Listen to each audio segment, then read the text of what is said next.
Hi friends, അസ്സലാമലൈക്കും. ഞാച്ചൂസ് വീട്ടിലേക്ക് എല്ലാവർക്കും സ്വാഗതം. ഇന്ന് ഞാൻ തയ്യാറാക്കുന്ന ഒരു അടിപൊളി മീൻ കറിയാണ്. അപ്പോൾ മീൻ ഇതുപോലെ വറ്റിച്ചെടുക്കുന്നതാണ്. അപ്പോൾ ഇതിൽ നല്ല തേങ്ങയും നമ്മുടെ പുളിഞ്ചിക്ക ചേർത്തിട്ടുണ്ട്. അപ്പോൾ നല്ല ഉലുവ വറുത്ത് പൊടിച്ച് ചേർത്തിട്ടുണ്ട്. എല്ലാം കൂടെ ചേർത്ത് നല്ല അടിപൊളിയായിട്ട് വറ്റിച്ചെടുക്കുന്ന ഈ ഒരു കറി സൂപ്പർ ടേസ്റ്റാണ്. അപ്പോൾ ഇത് ചേർത്തിരിക്കുന്ന മീൻ ഇതാണ് മത്തിയാണ് ചേർത്തിരിക്കുന്നത്. അപ്പോൾ നിങ്ങൾക്ക് ഏത് മീനും ഇതുപോലെ തയ്യാറാക്കാം. അടിപൊളി ടേസ്റ്റാണ്. അപ്പോൾ അതിന് വേണ്ടി ആദ്യം തന്നെ നമുക്ക് തേങ്ങ എടുക്കണം. തേങ്ങ എടുക്കുമ്പോൾ ഞാൻ എപ്പോഴും പറയുന്ന പോലെ തന്നെ പച്ച തേങ്ങ എടുക്കുക, അതായത് ഫ്രിഡ്ജിൽ വെക്കാത്ത തേങ്ങ എടുക്കുക. നമ്മുടെ ഇതുപോലത്തെ മീൻ കറിക്കൊക്കെ അതാണ് ഏറ്റവും നല്ലത്.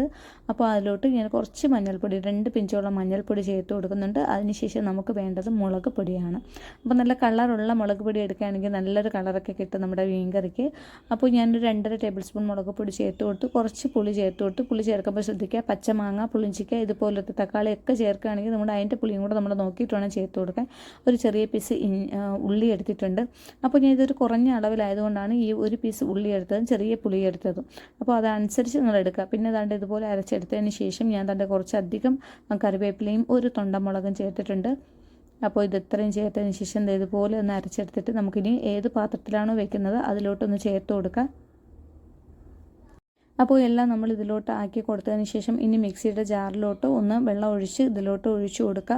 അപ്പോൾ ഇതിൽ ഓവർ വെള്ളമൊന്നും നമ്മളിതിൽ വെക്കരുത്. നമ്മൾ മീൻ വേഗം വെന്ത് കിട്ടും. പിന്നെ തേങ്ങയുടെ പച്ചച്ചുവയൊക്കെ മാറി വെന്ത് കിട്ടാൻ വേണ്ടിയുള്ള വെള്ളം മതിയാകും. ഇനി ഉപ്പ് ചേർത്ത് കൊടുത്തിട്ടുണ്ട്.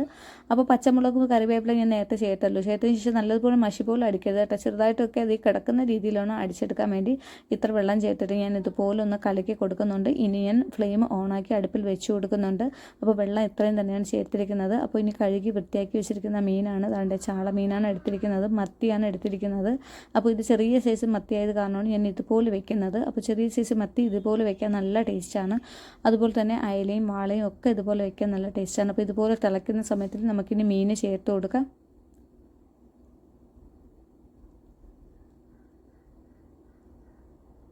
അപ്പോൾ മീൻ നമ്മൾ എല്ലാ ഭാഗത്തുമായിട്ട് ഇതുപോലെ അങ്ങ് ചേർത്ത് കൊടുക്കുന്നുണ്ട്.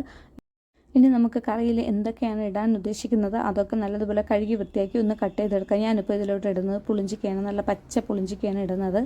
അപ്പോൾ നമ്മളിവിടെ ട്രിവാൻഡ്രംകാരിവിടെ പുളിഞ്ചിക്ക എന്നാണ് ഇതിനെ പറയുന്നത്. നിങ്ങൾ എന്താണ് പറയുന്നത് എനിക്കറിയില്ല. അതുപോലെ തന്നെ അധികം പഴുക്കാത്ത തക്കാളി കൂടി ഇതിലോട്ട് ചേർത്ത് കൊടുക്കുന്നുണ്ട്. ഒരു ടൊമാറ്റോ ചേർത്ത് കൊടുക്കുന്നുണ്ട്. പിന്നെ ഇതിലോട്ട് നമ്മൾ പുളി കുറച്ചാണ് ചേർത്തിരിക്കുന്നത്, അതുകൊണ്ടാണ് ഇതൊക്കെ. അപ്പോൾ നിങ്ങൾ കുടംപുളി ചേർക്കുമ്പോൾ, കുടംപുളിയല്ല നമ്മൾ വാളംപുളി ചേർക്കുമ്പോൾ അതനുസരിച്ച് വേണം ചേർക്കാൻ. പിന്നെ ഞാൻ കുറച്ചധികം കറിവേപ്പില ചേർത്ത് കൊടുത്തിട്ടുണ്ട്. ഇനി ഉലുവ വറുത്ത് പൊടിച്ചത്, ഞാൻ സ്ഥിരം എല്ലാ മീൻകറിയിലും ചേർക്കുന്നതാണ് ഉലുവ വറുത്ത് പൊടിച്ചത്. അപ്പോൾ അതുകൂടി ഇതുപോലെ ചേർത്തതിന് ശേഷം നല്ലതുപോലെ ഇളക്കി യോജിപ്പിച്ച് കൊടുക്കുക. അധികം ഇട്ട് ഇളക്കേണ്ട ആവശ്യമില്ല. ഇതുപോലെ ഒന്ന് ഇളക്കി കൊടുക്കുക. ഇനി അടപ്പ് കൊണ്ടൊന്ന് അടച്ചു കൊടുക്കുക. ഒന്ന് വേകണം, ഇതിൻ്റെ അരപ്പൊക്കെ ഒന്ന് വേകണം. അതുകൊണ്ട് ഫ്ലെയിം ഒരു മീഡിയം ലെവലിലോട്ട് വെച്ച് കൊടുക്കുക. ഇത് നമ്മൾ പൊങ്ങി കളയുന്ന കറിയൊന്നുമല്ല, അതുകൊണ്ട് മൊത്തത്തിൽ വേണമെങ്കിലും അടച്ചു വയ്ക്കാവുന്നതാണ്. അപ്പോൾ കുറച്ച് സമയം കഴിഞ്ഞപ്പോൾ അത് കണ്ടല്ലോ, ഇതുപോലെ ആയിട്ടുണ്ട്. മൊത്തത്തിൽ നല്ലതുപോലെ ഒന്ന് തിളച്ച് വന്നിട്ടുണ്ട്. വേറെ ഒന്നും തന്നെ ആയിട്ടില്ല. ഇനി ഇതുപോലെ ഒന്ന് എല്ലാ ഭാഗവും ആക്കി ഉപ്പൊക്കെ ഒന്ന് നോക്കിയതിന് ശേഷം നമുക്ക് വീണ്ടും ഇതിൻ്റെ സൈഡിലൊക്കെ ഉള്ളതൊക്കെ ഇതുപോലെ ഒന്ന് ആക്കി കൊടുക്കുക. എന്നിട്ടൊന്ന് അടച്ച് വെച്ച് കൊടുക്കുക. അപ്പോൾ ഞാൻ ഇനി അടയ്ക്കുന്നത് ഇതുപോലെയാണ്. അപ്പോൾ ഇനി നമുക്ക് ഇത് കറി ഏതാണ്ടായിട്ടുണ്ട്. ഒന്ന് നല്ല വറ്റിച്ചെടുക്കണമെങ്കിൽ നല്ല വറ്റിച്ചെടുക്കാം. അല്ലാതെ ഇതുപോലെ കുറച്ച് പിന്നെ അരപ്പൊക്കെ ഉള്ള സമയത്താണെങ്കിൽ നമ്മൾ അതുപോലെ തന്നെ എടുക്കാം. ഞാൻ ഇതിപ്പോൾ മുള്ളൊക്കെ ഉള്ള മീനായത് കാരണം പൊടിഞ്ഞു പോകുന്ന കരുതി ഞാൻ അധികം ഇളക്കുന്നില്ല. അതുകൊണ്ടാണ് ഈ ടവൽ കൊണ്ട് ഇതുപോലെ ഒന്ന് ആക്കി കൊടുത്തത്. അപ്പോൾ അങ്ങനെ ആക്കുമ്പോഴേ നമ്മുടെ മീനൊന്നും പൊടിഞ്ഞു പോകില്ല. അതിൽ ചെറിയ മുള്ളൊക്കെ അതിലോട്ട് ഇറങ്ങാതിരിക്കും. അപ്പോൾ ടൊമാറ്റോയൊക്കെ നല്ല വെന്തിട്ടുണ്ട്, പുളിഞ്ചിക്കയൊക്കെ നല്ലതുപോലെ വെന്തിട്ടുണ്ട്. അപ്പോൾ ഇത് ഇപ്പം തന്നെ ഏതാണ്ട് ആയിട്ടുണ്ട്. ഇനി നമുക്കിതൊക്കെ ഒന്ന് വറ്റിച്ചെടുക്കണം. കണ്ടോ, ടൊമാറ്റോയൊക്കെ നല്ല വെന്തത് കൊണ്ടാണ് ഇതൊന്ന് ഇതാക്കിയപ്പോൾ തന്നെ എല്ലാം ഇളകിപ്പോയത്. അപ്പോൾ ഞാൻ കൂടുതലും ടൊമാറ്റോ ഇതിലോട്ട് ഇങ്ങനെ ഒന്ന് ഇതാക്കിയാണ് ഇടുന്നത്.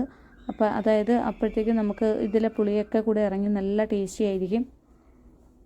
അങ്ങനെ നമ്മുടെ മീൻ കറി ഏതാണ്ട് തയ്യാറായിട്ടുണ്ട്. കുറച്ച് സമയത്തിന് ശേഷം ഞാൻ കാണിച്ചു തരാം. ഞാൻ ഫ്ലെയിമൊക്കെ ഓഫാക്കിയിട്ടുണ്ടായിരുന്നു. അതാണ്ട് ഇതുപോലെ ഇത്രയും വറ്റിച്ചാണ് ഞാൻ ഈ മീൻ കറി എടുക്കുന്നത്. നല്ല അടിപൊളി ടേസ്റ്റാണ്. ഉപ്പും പുളിയും ഒക്കെ ചേർന്ന നല്ലൊരു മീൻ കറിയാണ്. അപ്പോൾ എല്ലാവരും ഒന്ന് ട്രൈ ചെയ്ത് നോക്കുക. ഇന്നത്തെ റെസിപ്പി ഇഷ്ടമാവുകയാണെങ്കിൽ ലൈക്ക് ചെയ്യാനും ഷെയർ ചെയ്യാനും കമൻറ്റ് ചെയ്യാനും മറക്കരുത്. സബ്സ്ക്രൈബ് ചെയ്യാത്തവരാണെങ്കിൽ ഒന്ന് സബ്സ്ക്രൈബ് കൂടി ചെയ്യുക. അപ്പോൾ പുതുതായി കാണുന്നവരാരെങ്കിലും ആണെങ്കിൽ ഒന്ന് സബ്സ്ക്രൈബ് ചെയ്ത് സപ്പോർട്ട് ചെയ്യുക. ഇതുപോലത്തെ ചെറിയ ചെറിയ വീഡിയോസൊക്കെ ഒത്തിരി ഇട്ടിട്ടുണ്ട്. കാണാൻ താല്പര്യമുള്ളവരൊന്ന് കണ്ടു നോക്കുക. പുതിയൊരു വീഡിയോയുമായി വീണ്ടും കാണാം.